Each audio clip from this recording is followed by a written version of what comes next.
Hello, नमस्कार, जय हिंद। आप सभी का बहुत-बहुत स्वागत है डीएस एजुकेशन के इस ऑफिशियल यूट्यूब चैनल पे। और जैसा कि आप सभी जानते हैं कि हम लोग कर रहे हैं यूपी पुलिस, यूपीएसआई के लिए एक सीरीज़ जिसमें आप लोगों को फ्री एमसीक्यू सीरीज़ करवाई जा रही है और ये बड़ा ही इम्पोर्टेंट होने वाला है आपकी आगामी परीक्षा से पहले। वो कहते हैं ना कि परीक्षा से पहले एक ब्रश अप हो जाए, एक रिवीजन हो जाए। तो भाई जिन बच्चों ने रिवीजन अब तक नहीं स्टार्ट किया है, जिन बच्चों ने अब तक क्वेश्चंस की प्रैक्टिस करना स्टार्ट नहीं किया है, तो वो लोग इस सीरीज से जुड़ सकते हैं। और हमारी वीडियो लगातार आ रही हैं, हर सब्जेक्ट में आपको वीडियो दिख रही हैं, तो आप लोग कोई भी क्लास मिस मत करिए। जो भी सब्जेक्ट आपको पढ़ना है आप बिल्कुल यूट्यूब पर जाइए, डीएस एजुकेशन हब आप सर्च करिए और जिस चैनल पे आप देख रहे हो फिलहाल क्लास, ठीक है, तो आप क्लास को विजिट करिए। टेलीग्राम चैनल आप ज्वाइन कर लीजिए, कमेंट बॉक्स में आपको पिन मैसेज मिल जाएगा, वहां से ज्वाइन कर सकते हैं। या आपको वीडियो के डिस्क्रिप्शन में भी आपको देखने को मिल जाएगा लिंक, ठीक है।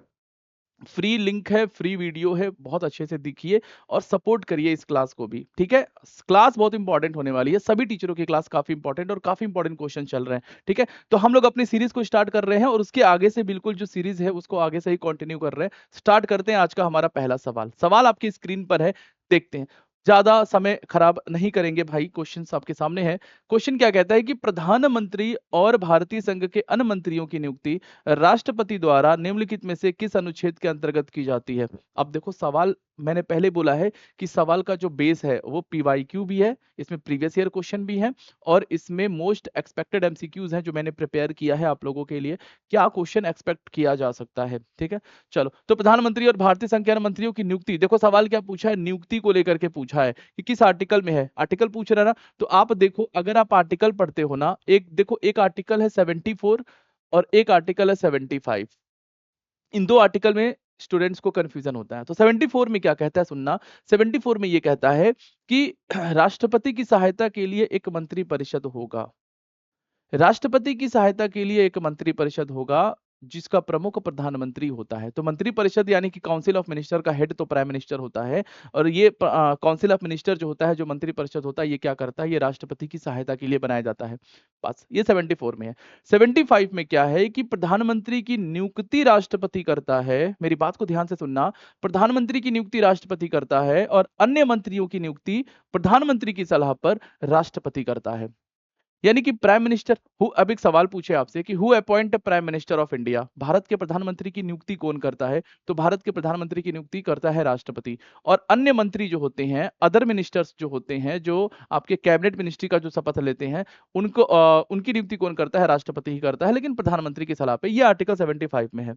समझ रहा है 74 में क्या है, 75 में क्या। तो इस प्रश्न के उत्तर में क्या पूछा, नियुक्ति पूछा है। नियुक्ति तो राष्ट्रपति करता है, ये बात तो क्लियर है। शपथ भी यही दिलाएंगे राष्ट्रपति ही, प्रधानमंत्री को शपथ भी राष्ट्रपति दिलाएंगे और अन्य मंत्रियों की जो शपथ है वो भी राष्ट्रपति दिलाएंगे आर्टिकल 75 के तहत। यहां पर आर्टिकल 75 आप देख पा रहे हो, ए ऑप्शन में आपको दिख जाएगा, ठीक है। तो आराम से आर्टिकल्स को पढ़ने होते हैं, बहुत घबराना नहीं है, हड़बड़ी में नहीं आना। कहते हैं ना हड़बड़ी में गड़बड़ी हो सकता है, तो कूल होके पढ़ो भाई, डोंट वरी, ठीक है। चलो समझ गए। अगला सवाल, यहाँ पे अगर बाकी के आर्टिकल्स की भी चर्चा करना चाहोगे, जैसे आर्टिकल 85 है, ठीक है। 85 क्या है, 85 होता है 17 वसान। 85 में क्या है, 17 वसान है भाई। अब कई लोग सोचेंगे सर ये 17 वसान क्या है, इतना शुद्ध हिंदी है ना। प्रोलॉग, या इसको बोलते हैं कि राष्ट्रपति के पास पावर होता है कि वो लोकसभा को भंग कर सकता है, डिसॉल्व कर सकता है ना। लोकसभा को डिसॉल्व करने का पावर किसके पास है, राष्ट्रपति के पास है, ठीक है। ये आर्टिकल 85 के तहत होता है, ठीक है। बात समझ गए आप लोग, है ना। और 75 हो गया, 85 हो गया और 70, आर्टिकल 70 जो कि आपका उपराष्ट्रपति से रिलेट करता है, ठीक है। चलो अगला सवाल है स्क्रीन पर भाई। अगला सवाल स्क्रीन पे है कि राष्ट्रपति किस अवधि के पश्चात वित्त आयोग का गठन करता है। तो आपको अभी मैंने पिछली क्लासों में भी बताया था आपको कि वित्त आयोग मतलब कि फाइनेंस कमीशन। याद करिए, मैंने करवाया था क्वेश्चन फाइनेंस कमीशन का आप लोगों का। आप लोग कोई भी वीडियो छोड़िए मत भाई, पिछला वीडियो नहीं किया है तो जरूर देख लेना, प्लेलिस्ट में चेक कर लेना, चाहे वीडियोस में चेक कर लेना, मिल जाएगा, है ना, सेट वाइज। तो फाइनेंस कमीशन का आर्टिकल है 280, वित्त आयोग का आर्टिकल क्या है, 280 है। और फाइनेंस कमीशन की नियुक्ति कौन करता है, राष्ट्रपति करता है। इनके अध्यक्ष की नियुक्ति, इनके सदस्यों की नियुक्ति राष्ट्रपति करता है, आर्टिकल 280 के तहत करता है। और हर 5 साल के लिए, प्रत्येक 5 वर्ष के लिए नियुक्ति होता है, ठीक है। और आपसे अगर पूछे कौन सा फाइनेंस कमीशन इस समय चल रहा है, तो आपका 16वां वित्त आयोग चल रहा है। कौन सा फाइनेंस कमीशन चल रहा है? तो 16th फाइनेंस कमीशन चल रहा है, जिसके अध्यक्ष कौन है? अरविंद पनगड़िया। मैंने लास्ट क्लास में भी बताया था आपको, अरविंद पनगड़िया जी जो है ये वर्तमान में 16वें वित्त आयोग के अध्यक्ष हैं। याद रखिएगा, सवाल निश्चित रूप से आ सकता है पेपर में। तो यहाँ पे क्या है कि हर 5 साल के लिए होता है, तो at the end of every 10 year, तो ये आपका बी ऑप्शन मिल जाएगा। बताओ भाई, क्लियर है? हर 5 वर्ष की समाप्ति पर नया वित्त आयोग बन जाता है। ठीक है, पिछली क्लासों में भी डिस्कस किया था मैंने। अगला सवाल स्क्रीन पर है। अगला सवाल स्क्रीन पे क्या कहता है भाई? देखो, आर्टिकल्स के सवाल है, और आर्टिकल्स ना कराया जाए पॉलिटी में, ऐसा तो हो नहीं सकता। मैंने पिछले भी आर्टिकल्स में बहुत सारे क्वेश्चंस कराए हैं आपको। तो भारत के संविधान के निम्नलिखित में से किस अनुच्छेद में संसद के दोनों सदनों की संयुक्त बैठक का प्रावधान किया गया है? देखो, संयुक्त बैठक से रिलेटेड क्वेश्चन आ सकता है। संयुक्त बैठक मतलब ज्वाइंट सिटिंग। ठीक है, अब बात समझना। देखो, बात कर रहा है किसकी? ज्वाइंट सिटिंग की। ज्वाइंट सिटिंग की, जिसको हिंदी में कहते हैं संयुक्त बैठक, या ज्वाइंट मीटिंग भी कह सकते हो, कोई दिक्कत ना। देखो, ये कब आता है? ये तभी ज्वाइंट सेशन बुलाया जाता है जब किसी बिल को लेकर के, किसी साधारण बिल को लेकर के दोनों सदनों में क्या हो जाए? विवाद हो जाए। किसी बिल को लेकर के, किसी बिल का मतलब है कोई ऑर्डिनरी बिल को लेकर के, कोई साधारण बिल को लेकर के, जब दोनों सदनों में विवाद हो जाए, लोकसभा राज्यसभा में डिस्प्यूट हो जाए, तो उस बिल के ऊपर एक ज्वाइंट सिटिंग बुलाया जा सकता है, एक संयुक्त अधिवेशन की बैठक बुलाई जा सकती है। लोकसभा और राज्यसभा को एक साथ बुलाया जाता है सेंट्रल हॉल में, फिर ये लोग बैठते हैं एक साथ, लोकसभा के मेंबर भी, राज्यसभा के मेंबर भी। ठीक है, तो उसको ज्वाइंट सिटिंग कहते हैं, कि ज्वाइंट मतलब दोनों लोगों को ज्वाइंट कर दिया जाता है ना। ये आर्टिकल 108 में देखने को मिलता है आपको। और ये आपको मैं बताऊं, ऑस्ट्रेलिया के संविधान से लिया गया है। ये भी याद रखना, सोर्सेज ऑफ कॉन्स्टिट्यूशन आप पढ़ते हो, संविधान का स्रोत पढ़ते हो, आर्टिकल ऑस्ट्रेलिया से लिया गया है ये। ठीक है, तो ज्वाइंट सिटिंग, एक सवाल पूछेगा कि इसको बुलाने का अधिकार किसके पास है। एक सवाल पूछे आपसे कि ये बताओ कि भाई संयुक्त अधिवेशन की बैठक बुलाने का अधिकार किसके पास है? बुलाने का अधिकार मतलब कि who called joint session of parliament? Who called मतलब कौन बुलाता है ये? तो बुलाने का अधिकार तो भैया महामहिम राष्ट्रपति के पास है। ये तो किसी को दिक्कत नहीं होना चाहिए। अब सवाल पूछे, ज्वाइंट सिटिंग बुला तो लेगा, लेकिन इसकी अध्यक्षता कौन करेगा भाई? इसकी अध्यक्षता कौन करेगा? अध्यक्षता मतलब कि who chair joint sitting of parliament? Chairmanship या चेयर कौन करेगा? तो चेयरमैनशिप या चेयर करता है कौन? Speaker of Lok Sabha. Speaker of Lok Sabha जो है वो इसको चेयर करता है। हाँ, इनकेस अगर ये एब्सेंट है, इनकेस अगर ये एब्सेंट है तो डेप्टी स्पीकर ऑफ लोकसभा आ जाते हैं। अगर ये एब्सेंट है तो डेप्टी स्पीकर ऑफ लोकसभा, यानी लोकसभा का जो उपाध्यक्ष होगा वो। इनकेस अगर ये भी एब्सेंट है, ये भी एब्सेंट है, तो इनकी जगह पे जो वाइस चेयरमैन होंगे राज्यसभा के, वो आ जाएंगे अध्यक्षता करने के लिए। Vice chairman of Rajya Sabha, Rajya Sabha का उपसभापति, वो आएगा। समझ रहे हो? ये कभी कभी क्वेश्चन पूछ लेता है, ये एब्सेंट है तो कौन, ये एब्सेंट है तो कौन, सारी बातें, है ना। Joint sitting of parliament.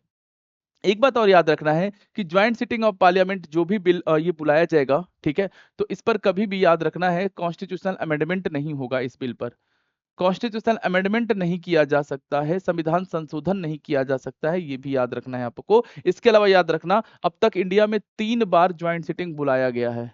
अब तक हमारे देश में 3 बार ज्वाइंट सिटिंग बुलाया गया है। ठीक है, एक बार 1961 में बुलाया गया था डाउरी एक्ट के लिए, दहेज कानून के लिए। दूसरी बार बुलाया गया था 1977 और 78 के ड्यूरेशन में, बैंकिंग अमेंडमेंट बिल एक आया था उसके लिए।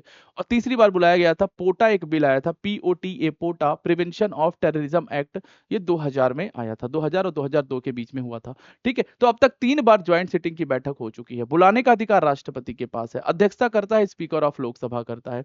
ठीक है, ध्यान रखना है, किसी बिल को लेकर के जब दोनों सदनों में विवाद हो जाता है तभी हम इसको बुलाते हैं। आर्टिकल 108 में है। हमसे क्वेश्चन में आर्टिकल पूछा है ना, तो हमसे क्वेश्चन में आर्टिकल पूछा तो आर्टिकल 108। समझ रहे हो? तो ये सारी बातें याद रखनी है आपको।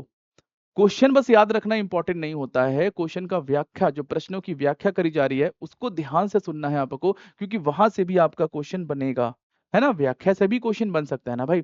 चलो, सवाल है, अगला सवाल आपकी स्क्रीन पे है क्या? निम्नलिखित में से किसके अंतर्गत भारतीय प्रशासनिक सेवा और भारतीय पुलिस सेवा को संसद द्वारा सृजित सेवाएं माना जाता है? यानी बात कर रहा है कि Indian administrative service and IPS, Indian police service are considered services created by parliament. ठीक है, समझ गए? तो ये बात हो रही है ऑल इंडिया सर्विसेज की। ऑल इंडिया सर्विसेज, AIS मतलब ऑल इंडिया सर्विसेज, हिंदी में पढ़ते हैं अखिल भारतीय सेवा। अखिल भारतीय सेवा के अंदर इसके अंदर 3 आते हैं, एक IAS होता है, एक IPS होता है, और एक IFS होता है। IAS, IPS, IFS, ये ऑल इंडिया सर्विस के अंदर तीन चीजें, तीन सेवाएं आती हैं, तीन सर्विसेज आती हैं ऑल इंडिया सर्विस के अंदर, IAS, IPS, IFS, आपको सबको पता है, ठीक है। अब एक बात यहाँ पे है कि भाई अब आर्टिकल और पार्ट्स भी दिमाग में चलना चाहिए भाई। Services under union and states एक सवाल पूछता है, ठीक है। तो एक बात याद रखना, पार्ट अगर आप पढ़ोगे 14, पार्ट 14 में है क्या आपका services under union and states. Part 14 का आर्टिकल अगर मैं आपको बताऊं तो 308 से लेकर के 323 तक है भाई। पार्ट याद रखना बहुत जरूरी है भाई लोग, क्योंकि पार्ट से पूरा एक बैकबोन है ना। तो पार्ट 14 में है 308 से 323 आर्टिकल है, मतलब पार्ट 14 किससे रिलेटेड है, तो पार्ट 14 रिलेटेड है केंद्र एवं राज्य के अधीन सेवाएं, services under union and states, ये पार्ट 14 में है और आर्टिकल है 308 से 323। समझ रहे हो। तो सवाल यही पूछा है क्या, किसके अंतर्गत आता है। तो अगर अब यहां से सवाल को ध्यान से देखोगे तो मुझे लगता है कि आर्टिकल आपको मिल जाएगा कि नहीं, ये बताओ।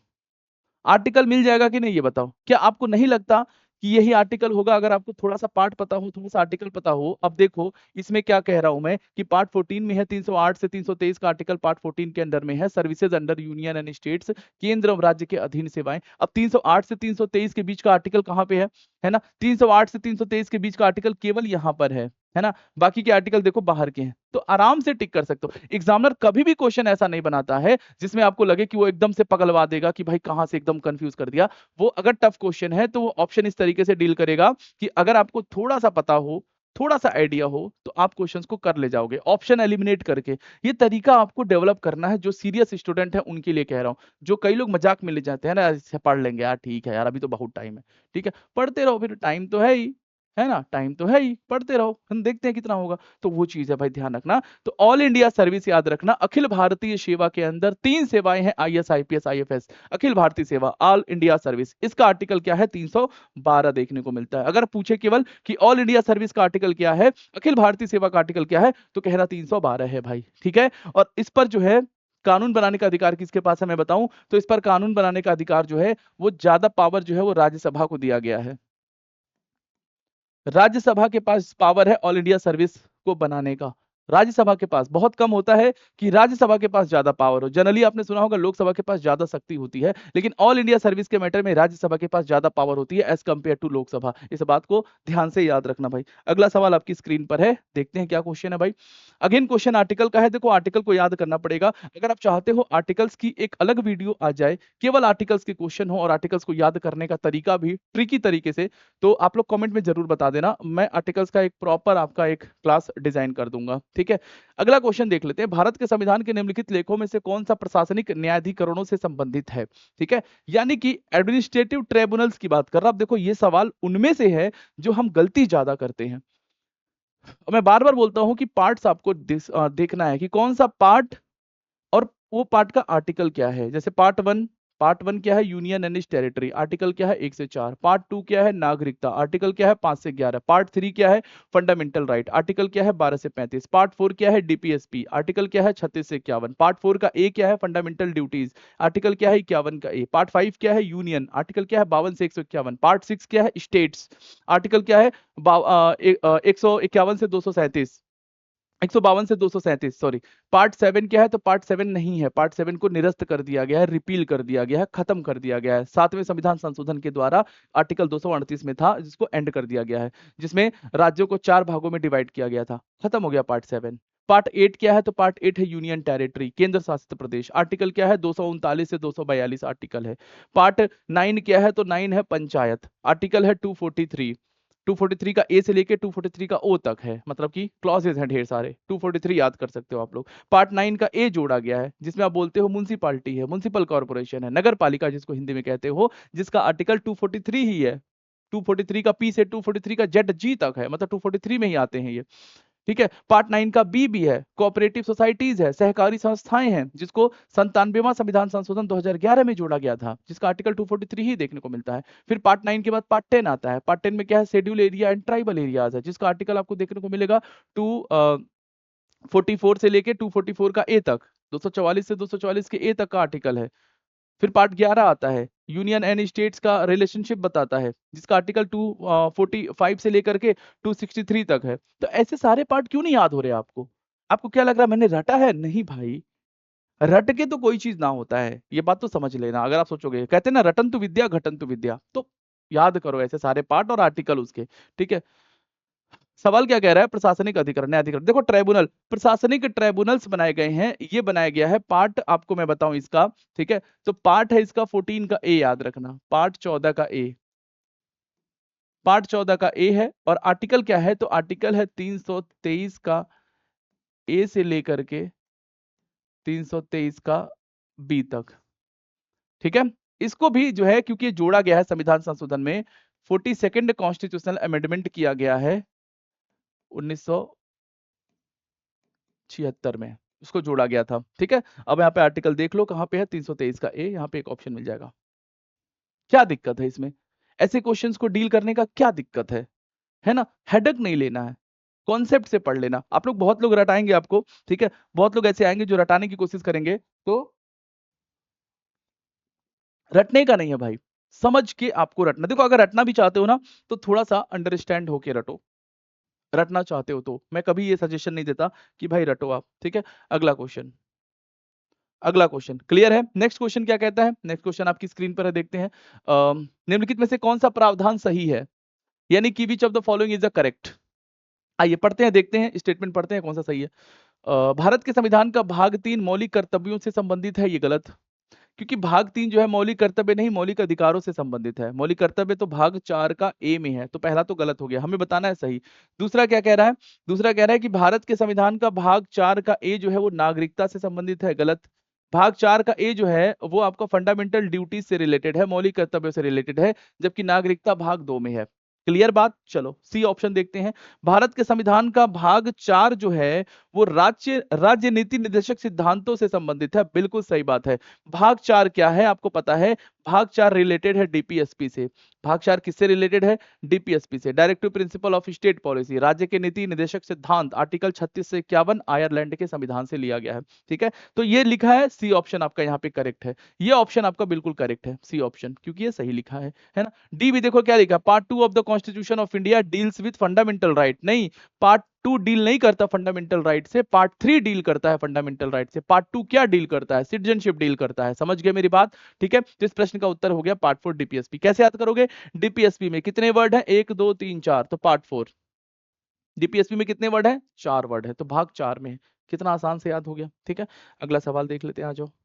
अगला सवाल आपकी स्क्रीन पे है, बड़ा ही प्यारा सवाल आपके सामने है कि भाई निम्नलिखित में से कौन राज्य नीति का एक निर्देशक सिद्धांत है, यानी डीपीएसपी पूछ रहा है आपसे।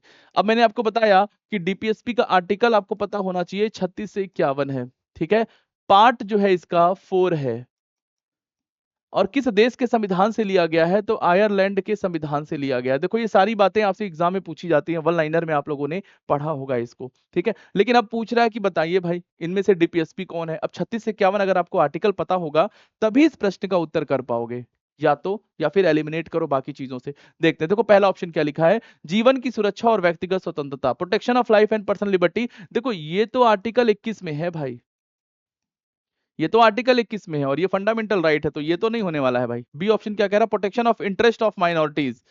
इंटरेस्ट ऑफ माइनॉरिटीज ये आपका आर्टिकल 29 में है, ये आर्टिकल 29 में है, यानी कि ये तो फंडामेंटल राइट की बात करता है भाई, तो ये भी नहीं होने वाला है। सी ऑप्शन क्या कह रहा है? Organization of village panchayat. लो भाई एकदम धाकड़ उत्तर मिल चुका है। विलेज पंचायत किस आर्टिकल में है? ये आर्टिकल 40 में है दोस्तों। किस आर्टिकल में है? आर्टिकल 40। मैंने क्या बोला? डीपीएसपी 36 से 51, 36 से 51 में 40 आ गया, सी ऑप्शन आपका इस प्रश्न का उत्तर मिल जाएगा। ठीक है, अब डी ऑप्शन देख लो, लिखा है अस्पृश्यता का उन्मूलन, अनटचेबिलिटी, और सबको पता है, ये तो आप लोग इतना तो बहुत अच्छे से पढ़े हो। आवाज तो आ रही है ना मेरी? हाँ, ये तो सबको पता है कि अस्पृश्यता अनटचेबिलिटी जो है ये आर्टिकल 17 में है। ये आर्टिकल किस में है? 17 में है, जो कि एक फंडामेंटल राइट है। तो जाहिर सी बात है, हमसे क्या पूछा है? हमसे पूछा है भाई डीपीएसपी क्या है? डीपीएसपी का आर्टिकल 36 से 51, जो कि ऑर्गेनाइजेशन ऑफ विलेज पंचायत आ जाता है। क्लियर? चलो भाई, नेक्स्ट क्वेश्चन आपके सामने है, और नेक्स्ट क्वेश्चन क्या कह रहा है? भारत के संविधान का भाग 15 किससे संबंधित है? भाग 15, ये क्या लिखा है? इसको हम लोग 15 लिखते हैं भाई, रोमन अंकों में लिखा है। और याद रखना, ये सिंबल आपको पता होना चाहिए कि क्या लिखा है। पता चला ये तो लिख दिया पेपर में भाग इस तरीके से, ये रोमन अंकों में, और आप समझ ही नहीं पाए क्या लिखा है ना। ये मत सोचना कि ये बस ऐसे लिख करके आएगा भाग 15 है, ऐसे लिख करके आ जाएगा, तब क्या करोगे भाई, है ना, तब क्या करोगे, गड़बड़ ना हो भाई, देखो इंग्लिश में भी ऐसे लिख के आ जाएगा। तो आपको रोमन अंक में कम से कम 20 तक पता होना चाहिए, जैसे रोमन अंकों में लिखते हैं ना, उसी तरीके से आपको पता होना चाहिए 20 तक कम से कम। तो 15 15 क्या है, चुनाव से रिलेटेड है। अब देखो वही चीज है कि अगर आपको पार्ट्स पता होंगे तभी कर पाओगे ना ऐसे क्वेश्चंस, तो फिर देख लो पार्ट 15 चुनाव। अब इसका आर्टिकल देखो, पार्ट 15 का आर्टिकल कहां से कहां तक, इसका आर्टिकल है 324 से लेकर के 329 तक। ये आर्टिकल है चुनाव आयोग, जब आप पढ़ोगे, इलेक्शन कमीशन आप पढ़ते हो 324 से 329 के बीच में, ध्यान रखना आपको। आपातकालीन प्रावधान की बात करूं, इमरजेंसी, ये आपका पार्ट 8, ये पार्ट क्या है, ये पार्ट 18 है। और इसका आर्टिकल क्या है, इसका आर्टिकल आपको देखने को मिलेगा 352 से 360। इमरजेंसी प्रोविजन, भारत में 3 प्रकार के इमरजेंसी के प्रोविजन है, national emergency, state emergency, financial emergency, आपने सुना होगा। ठीक है, अमेंडमेंट, संविधान का संशोधन, ये आर्टिकल 368 है, 368। और पार्ट अगर मैं बताऊं कि किस भाग में है, संविधान के किस भाग में है, तो पार्ट 20 में है। 20 को कैसे लिखोगे रोमन अंकों में, इस तरीके से लिखोगे, 2 बार एक्स, है ना, है ना, 2 बार एक्स, है ना। अब एक्स का मतलब गलत मत समझ जाना भाई तुम लोग, है ना, तुम लोग कहीं और ही लेके चले जाते हो कभी कभी। ठीक है, चलो आधिकारिक भाषाएं देखो, ऑफिशियल लैंग्वेज की बात करता, देखो मैं सारा ऑप्शन भी एक्सप्लेन कर दे रहा हूं ताकि आइडिया रहे आपको। आधिकारिक भाषाएं, आर्टिकल इसका देखोगे ना, तो इसका आर्टिकल 343 देखने को मिलेगा आपको। और पार्ट अगर मैं आपको बताऊं, तो पार्ट इसका देखने को मिलता है क्या, 17, पार्ट 17। तो सबके पार्ट्स आर्टिकल अगर याद रहेगा तो बहुत सारा सवाल आप बना लोगे भाई, है ना। चलो अगला सवाल देखेंगे हम लोग।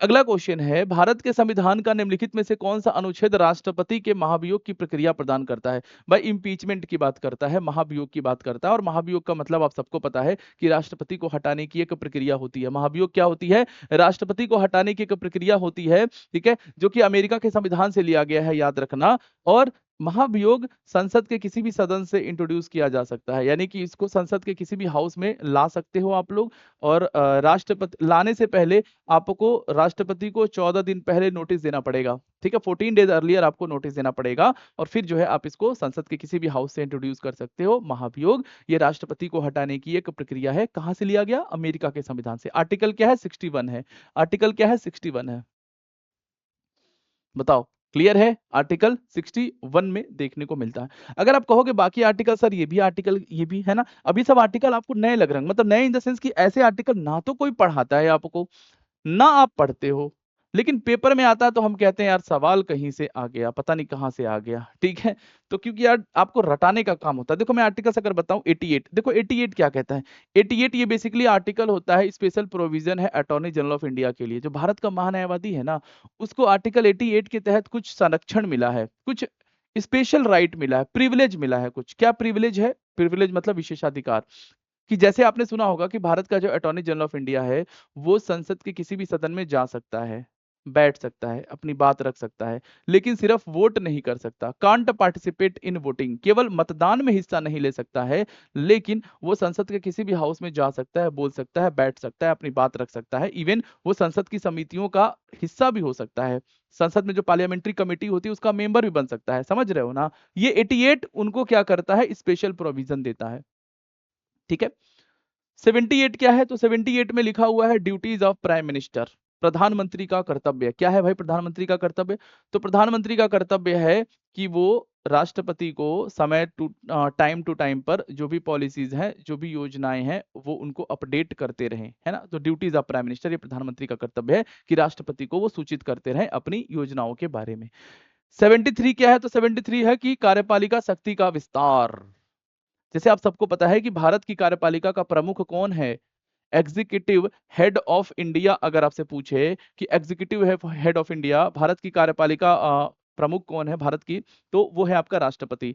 तो आर्टिकल 73 में है कार्यपालिका शक्ति का विस्तार है, एक्सटेंशन है पावर का, कार्यपालिका का एग्जीक्यूटिव एक्सटेंशन है, ठीक है। तो मैंने सारे आर्टिकल्स भी आपसे डिस्कस किए यहाँ पर, है ना। तो ऐसे आपको पढ़ने हैं सारी चीजों को, है ना। अगला सवाल देखो क्या कह रहा है कि भारत के संविधान के भाग 4 का ए द्वारा कितने मौलिक कर्तव्य प्रदान किए जाते हैं भाई। अब ऐसा सवाल आए तो भी गड़बड़ ना करना भाई, ठीक है। 4 का क पूछ रहा है, क्या होगा उत्तर बताइए मुझे अगर आपको पता है तो, ठीक है, तो कह रहा 4 का ए फंडामेंटल ड्यूटीज है, मौलिक कर्तव्य है भाई लोग, और ये जो 4 का क है कितने पूछा है ना, मौलिक कर्तव्य से रिलेटेड है, ये आपका 42वें संविधान संशोधन के द्वारा जोड़ा गया, 42nd कॉन्स्टिट्यूशनल अमेंडमेंट किया गया था, 1976 में किया गया था, और एक समिति की सिफारिश आई थी, एक रिकमेंडेशन आई थी, क्या? सरदार स्वर्ण सिंह समिति की सिफारिश थी, ये भी आपने देखा होगा कई बार क्वेश्चन में पूछ लेता है, सरदार स्वर्ण सिंह समिति की सिफारिश पूछा है कि नहीं बताओ भाई, है ना, कई बार ऐसे सवाल आपको देखने को मिल जाते हैं। सरदार स्वर्ण सिंह समिति की सिफारिश आई थी, और इन्हीं समिति की सिफारिश पर मौलिक कर्तव्यों को जो है वो भारत के संविधान में शामिल किया गया था। ठीक है, और कितने मौलिक कर्तव्य हमें हैं? हमारे पास 11 मौलिक कर्तव्य हमारे पास है। कहां पर है? 11 मौलिक कर्तव्य हमारे पास है, जो कि आपको याद रखना है। कितने? 11 फंडामेंटल ड्यूटीज हैं। ठीक है, चलिए आगे आते हैं।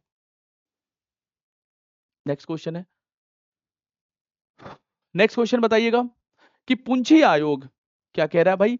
पुंछी आयोग या पुंछी कमीशन, जिसे वर्ष 2007 में श्री मदन मोहन पुंछी की अध्यक्षता में निर्मित किया गया था, और जिसने 2010 में अपना प्रतिवेदन प्रस्तुत किया था, यह किस पर सुझाव देने के लिए बनाया गया था? अब भाई देखो, आप सोचोगे यार ये कैसा सवाल आ रहा है पेपर में, ठीक है, तो भाई सवाल, कुछ तो सवाल ऐसे होंगे जो माथा पच्ची कर देंगे। ठीक है, तो पुंछी आयोग से रिलेटेड है, और ये किससे संबंधित है? आपसे ये भी सवाल पूछा जा सकता है कि पुंछी आयोग किससे संबंधित है? ये केंद्र राज्य संबंधों से संबंधित है। सेंटर स्टेट रिलेशनशिप को बनाने के लिए ये पुंछी आयोग बनाया गया था। सेंटर स्टेट रिलेशन, केंद्र राज्य संबंध, आप देखिए ऑप्शन में जहां पर भी हो, सेंटर स्टेट रिलेशन को आप लोग टिक कर दीजिएगा, केंद्र राज्य संबंधों को टिक कर दीजिएगा आप लोग, वेरी इंपॉर्टेंट है। ठीक है, पुंछी आयोग, ऐसे भी सवाल याद रखना, पुंछी आयोग किससे संबंधित है? तो पुंछी आयोग संबंधित है केंद्र राज्य संबंधों से। ठीक है, तो ऐसे सवाल देखो, मैं कोई भी सवाल स्किप नहीं करूंगा, ये नहीं कि मैं बस आसान आसान सवाल आपके सामने रखूं और आपको देख के मजा आए कि सारा सवाल हो रहा है, वो मेरा इंटेंशन नहीं है भाई लोग। ठीक है, मेरा इंटेंशन है कि आपको सारे वो सवाल कराऊं जो कि एक्सपेक्टेड हो सकते हैं, जो कि आपकी तैयारी में इंपॉर्टेंट हो सकते हैं। ठीक है, तो अपना तो उद्देश्य यही है। आप जब पेपर देख करके आओगे तब आप कहोगे कि हाँ कॉन्फिडेंस था सवाल करके। अगला सवाल देखिए क्या कह रहा है कि भारत के संविधान के निम्नलिखित भागों में से कौन सा भाग मुख्य रूप से संघ और राज्यों के बीच संबंधों से संबंधित है? मैं बार बार बोलता हूं कि भागों को याद करिए सारे, किस भाग में क्या है, किस आर्टिकल से रिलेटेड है, ये तो मैं बार बार बोल रहा हूं, तो आपको तो भाई ध्यान रखना पड़ेगा। ठीक है, तो देखो क्या कह रहा है, कौन सा भाग मुख्य रूप से संघ और राज्यों के बीच संबंधों से संबंधित है, यानी कि यूनियन और स्टेट्स का। अब एक बात समझना, मैं आपको याद करने का तरीका बताता हूँ, इस पार्ट को कैसे डील करोगे। ठीक है, वैसे तो बाकी पार्ट एलिमिनेट भी कर सकते हो, देखो कैसे, मैं बताता हूँ आपको। देखो, अच्छा मैं आपको यहां तक जो ऑप्शन है वहां तक का पार्ट आपको याद करवाऊं, कैसे याद करते हैं पार्ट्स को। देखो कैसे याद करते हैं पार्ट को, जरा देखना मेरे साथ में, मैं आपको बताता हूं, आ जाओ देखो, मैं आपको बताता हूं कैसे याद करते हैं। देखो पार्ट की बात करूं कैसे याद करते हो, देखो पार्ट 1 आपका जो है वो संबंधित है यूनियन एंड इट्स टेरिटरी से, यूनियन एंड इट्स टेरिटोरी, संघ एवं इसके राज्य क्षेत्र, संघ एंड इसके इसके राज्य क्षेत्र। ये आर्टिकल इसका है 1 से लेके 4 तक, ये आर्टिकल 1 से 4 तक, यानी आर्टिकल 1 से 4 में आता है। एक बात याद रखना, ये तो याद ही रहना चाहिए, पार्ट वन और शेड्यूल 1 ये एक ही बात कहता है, यानी कि जो अनुसूची 1 आप पढ़ोगे और संविधान का भाग 1 पढ़ोगे उसमें यही लिखा है, यूनियन एंड इट्स टेरिटरी, और आर्टिकल इसका 1 से 4। तो पार्ट 1 तो सबको याद होना चाहिए क्योंकि शेड्यूल 1 में भी यही बात है। देखो पार्ट 2 किससे रिलेटेड है? तो पार्ट 2 रिलेटेड है आपका नागरिकता से, नागरिकता मतलब सिटीजनशिप से रिलेटेड है, नागरिकता मतलब सिटीजनशिप से रिलेटेड है। इसका आर्टिकल है 5 से 11, पार्ट 2 में है। ठीक है, अब देखो कैसे याद करना, ये तो चलो लिस्ट तो आपको मिल जाएगा, ये तो गूगल से मिल जाएगा, कहीं से मिल जाएगा, लेकिन कैसे याद हो। ठीक है, तो नागरिकता आपसे पूछे भाई नागरिकता संविधान के किस भाग में है, अब आपको याद ही नहीं आ रहा है, पेपर में भूल गए, स्किप कर गया, तो दिमाग लगाना है, कॉमन सेंस। कैसे? जैसे मैं जो मैं कैसे याद करता हूँ चीजों को। ठीक है, अब भाग 2 है ना, अब मेरे दिमाग में नागरिकता, नागरिकता में देखो नाग दिख रहा है, नाग, नाग मतलब सांप, ये देखो सांप, सांप ऐसे है ना, सांप जब बैठता है इस तरीके से खड़ा हो जाता है पूरा, है ना, तो भाई सांप का आकृति देखो, शेप इस तरीके से कुछ आपको दिखता है, तो क्या आपको 2 की तरह प्रतीत नहीं हो रहा है? सांप जब ऐसे आपको दिखेगा, ये देखो समझ लो सांप है इस तरीके से ऐसे बैठा हुआ है, 10 लेगा है ना, 2 की तरह, तो नाग 2 की तरह दिख रहा है, तो भाग 2 में है नागरिकता। समझ गए? ये रिलेट करना है, अब हंसना मत तुम लोग की क्या बता रहा हूं मैं, है ना, ये रिलेट करने का तरीका बता रहा हूं मैं। ऐसे भाग 3 देखो, पार्ट 3 देखो, कैसे याद करने का तरीका मैं बता रहा हूं। पार्ट 3 में है आपका क्या? मौलिक अधिकार, यानी कि फंडामेंटल राइट। ठीक है, मौलिक अधिकार यानी कि फंडामेंटल राइट, यही है भाई। अब पार्ट 3 को कैसे याद करें? मौलिक अधिकार भाग 3 में है, ये कैसे पता हो? अब देखो मौलिक अधिकार, अधिकार में देखो तुम देखो ध्यान से, अधिकार हम ऐसे लिखते हैं ना, अधिकार, है ना। अब अधिकार अ देखो, क्या अ की बनावट जो है आप देखो, ये 3 नहीं दिख रहा आपको, 3 अ की बनावट 3 की तरह दिख रही है ना आपको, तो भाग 3 में है मौलिक अधिकार। अ से अधिकार और अमेरिका के संविधान से लिया गया, अ से अधिकार, अ से अमेरिका, और अ की बनावट 3 की तरह, तो भाग 3, है ना। आर्टिकल क्या है, तो इसके आगे का आर्टिकल होता है 12 से 35, है ना। ऐसे देखो पार्ट 4, पार्ट 4 में क्या है, तो अभी मैंने डिस्कस किया, डीपीएसपी है, डीपीएसपी है, आर्टिकल है 36 से 51। सारा पार्ट नहीं बता रहा हूँ, कुछ पार्ट बता दे रहा हूँ, कुछ पार्ट मैं अगली क्लास में भी डिस्कस करूंगा एक एक करके, है ना, सारा नहीं। डीपीएसपी में देखो कितने वर्ड है, 1 2 3 4, तो कौन सा पार्ट है, पार्ट 4 है, ठीक है। ऐसे अब देखो पार्ट 5 क्या है, तो पार्ट 5 में है यूनियन।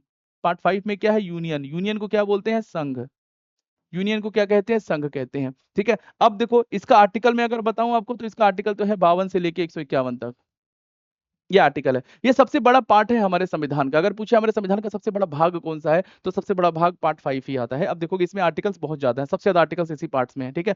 अब इसको कैसे याद करें, तो यूनियन में कितने वर्ड आ रहा है, 5 वर्ड आ रहे हैं। कैसे देखो, 1 2 3 4 5, यूनियन काउंट कर लो, 5 वर्ड है, तो भाग 5 में है। अब देखो पार्ट 6 भी कितना आसानी से याद हो जाएगा। पार्ट 6 में क्या है सर, पार्ट 6 में है स्टेट्स, स्टेट्स मतलब राज्य, राज्य। इसका आर्टिकल में अगर बताना चाहूं, तो 152 से लेकर के 237 तक है, ठीक है, आर्टिकल है ये, ठीक है। अब ये कैसे, स्टेट्स में कितने वर्ड आ रहे हैं, स्टेट्स में 1 2 3 4 5 6, स्टेट्स में 6 वर्ड, तो पार्ट 6 में है भाई।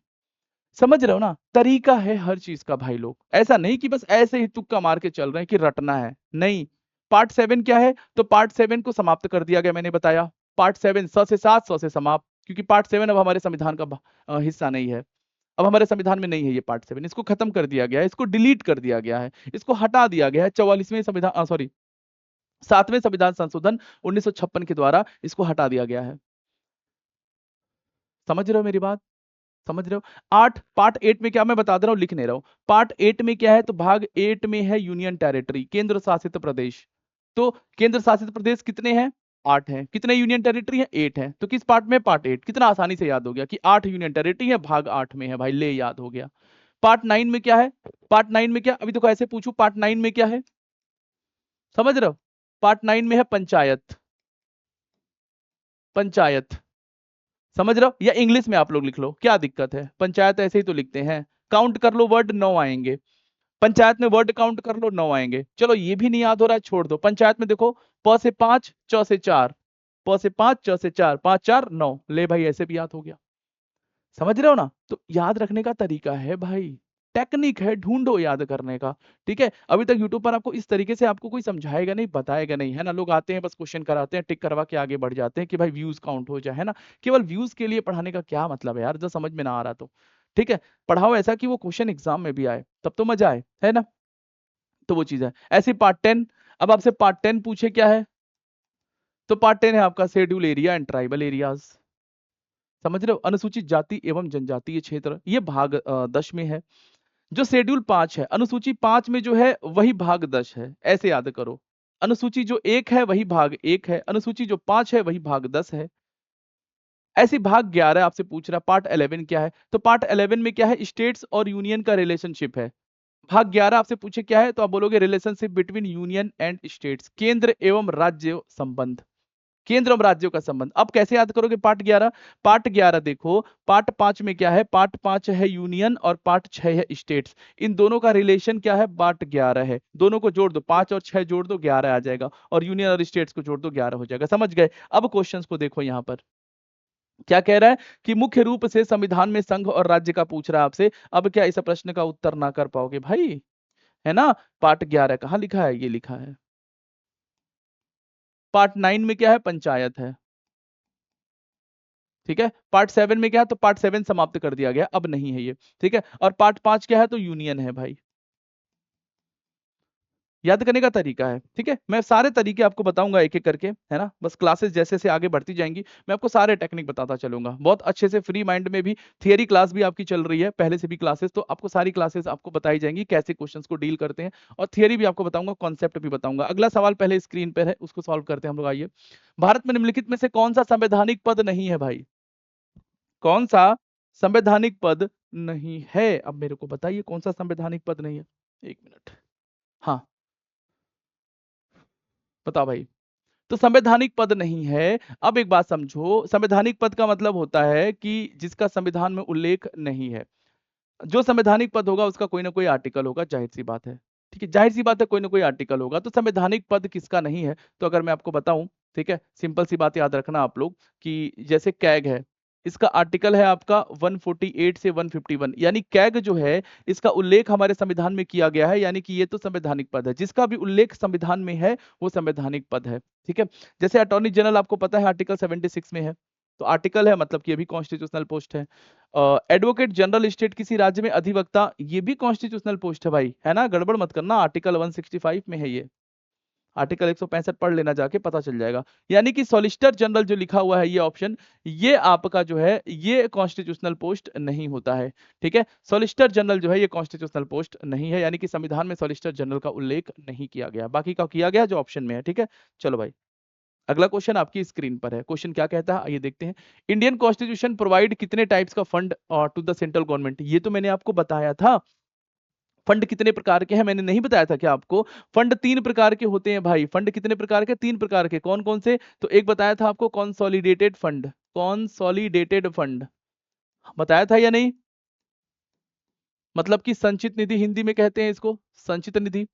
एक फंड आपका क्या बताया था? Public account fund, public account fund, लोक निधि, लोक निधि बोलते हैं हिंदी में इसको। और एक होता है आपका कॉन्टिंजेंसी फंड,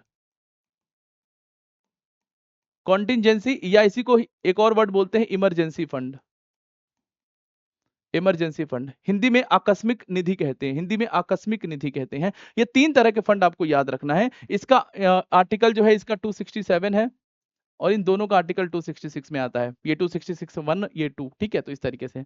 तो यहाँ पे क्या होगा? 3 हो जाएगा। क्लियर है? तो ये भी नया क्वेश्चन आपके लिए है था, ये भी क्वेश्चन शायद आप लोगों ने नहीं देखा होगा। ये एक्सपेक्टेड एमसीक्यू है कि पेपर में आ सकता है भाई, कितने टाइप्स का फंड है, तो आपको ध्यान रखना 3 टाइप का भारतीय संविधान केंद्र सरकार को देता है। ठीक है, चलो अगला सवाल। अगला सवाल आपकी स्क्रीन पर है, और इस सवाल को ध्यान से पहले पढ़िए, पहले आप लोग पढ़ लिया करो क्वेश्चन को, फिर सुना करो मुझे।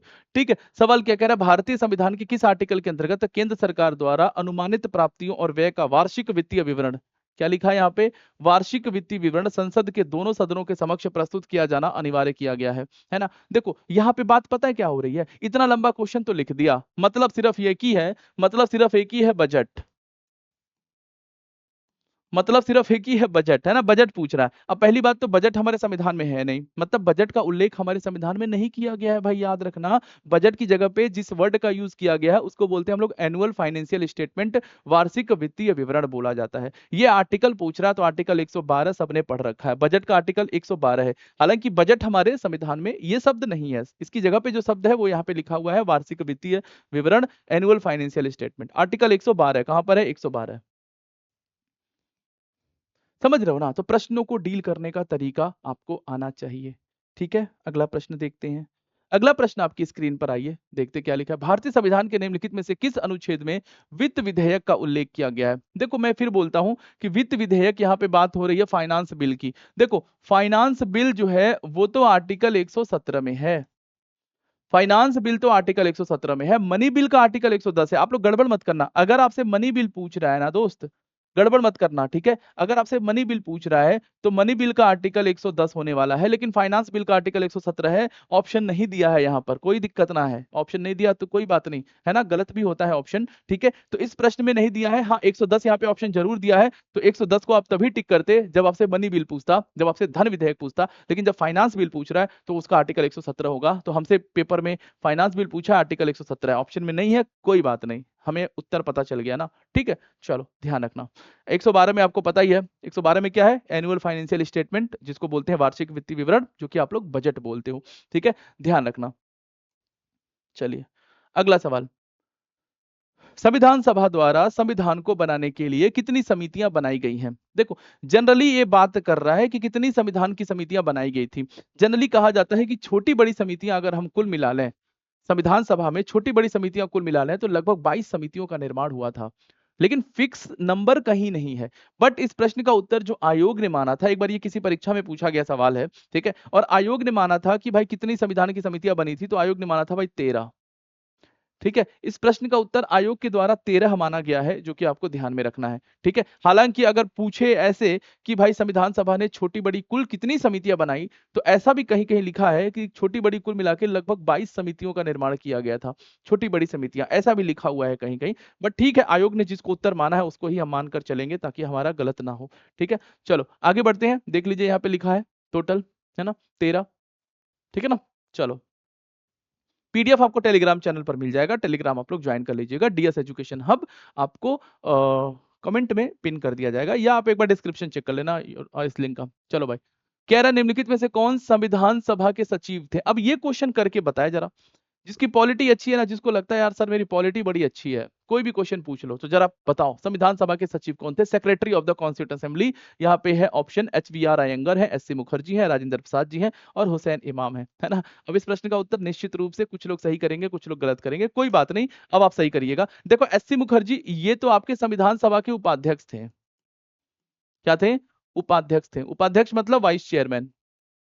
राजेंद्र प्रसाद तो अध्यक्ष थे संविधान सभा के, हाँ या ना? अध्यक्ष थे, मतलब प्रेसिडेंट थे, या बोलो आप लोग क्या नाम है, चेयरमैन थे। ठीक है, हुसैन इमाम तो ऐसा कुछ ना। इस प्रश्न का उत्तर है HVR अयंगर।